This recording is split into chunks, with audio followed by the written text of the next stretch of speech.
merancang dan menerapkan penggunaan metode pembelajaran IPS-SD yang berlandaskan pendekatan personal. Kami dari kelompok 6 yang beranggotakan Amisa Maratus Soleha, Azgadin Nada, Aulia Humairah Islami. Pengertian pendekatan personal adalah pendekatan yang lebih menekankan pada proses yang membantu individu dalam membentuk dan mengorganisasikan kenyataan-kenyataan yang kompleks. Melalui pendekatan personal, siswa diharapkan dapat melihat dan pribadi dan sebagai pribadi yang berada di tengah-tengah kelompok. Setiap individu mempunyai karakteristik yang berbeda satu sama lain. Oleh karena itu, perlu adanya sikap dan perlakuan yang berbeda kepada setiap individu. Cara merancang penggunaan metode pembelajaran yang berdasarkan pendekatan personal. Salah satu metode pembelajaran yang berlandaskan pendekatan personal yang akan dipilih sebagai contoh adalah metode pertemuan kelas. Metode pertemuan kelas dilihat dari fokus pembicaraan dalam diskusi menurut Glasser dibedakan menjadi 3 tipe sebagai berikut. Apa saja, yaitu ada 3. 1. Tipe pertemuan pemecahan masalah sosial. Dalam pertemuan ini, siswa berusaha mengembangkan tanggung jawab untuk belajar dan berperilaku dengan jalan memecahkan masalahnya di dalam kelas. Yang kedua, tipe pertemuan terbuka. Guru memulai pertemuan dengan pertanyaan, apa yang menarik perhatian kalian? Siswa diberikan kebebasan dalam memikirkan dan menjawab pertanyaan dari guru. Dan yang ketiga yaitu tipe pertemuan terarah dan terbuka.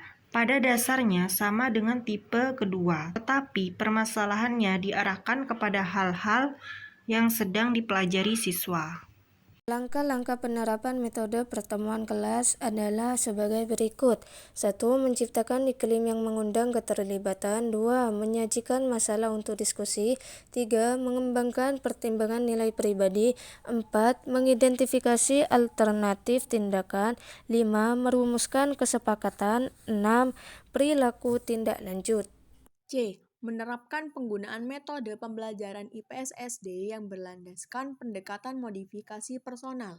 Nah, sebagai contoh, kita mengambil kurikulum sekolah dasar kelas 5 semester 2, yakni sebagai berikut. Yang pertama yaitu ada kompetensi dasar, contohnya kemampuan memahami perjuangan para tokoh dalam melawan penjajah dan tokoh-tokoh pergerakan nasional. Yang kedua, pokok bahasan yang berisi perjuangan melawan penjajah dan pergerakan nasional Indonesia. Yang ketiga yaitu hasil belajar yang berisi mengidentifikasi tokoh-tokoh penting pergerakan nasional dan tokoh-tokoh pejuang setempat. Dan yang keempat yaitu ada indikator. Contohnya membuat ringkasan riwayat hidup tokoh-tokoh penting pergerakan nasional. Adapun langkah selanjutnya adalah yang pertama, menciptakan iklim yang mengundang keterlibatan.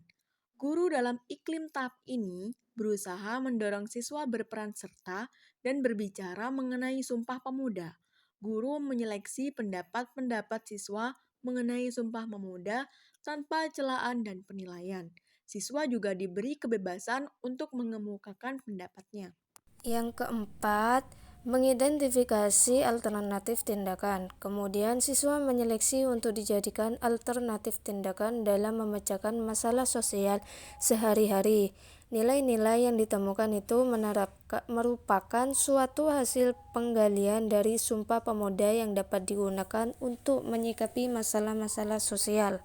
Langkah selanjutnya adalah merumuskan kesepakatan. Siswa merumuskan dan menyepakati sikap dan perilaku serta menaatinya. Langkah-langkah selanjutnya adalah perilaku tindak lanjut. Siswa menilai efektivitas perilaku baru yang diperoleh dan memperkuatnya untuk tindakan-tindakan mendatang.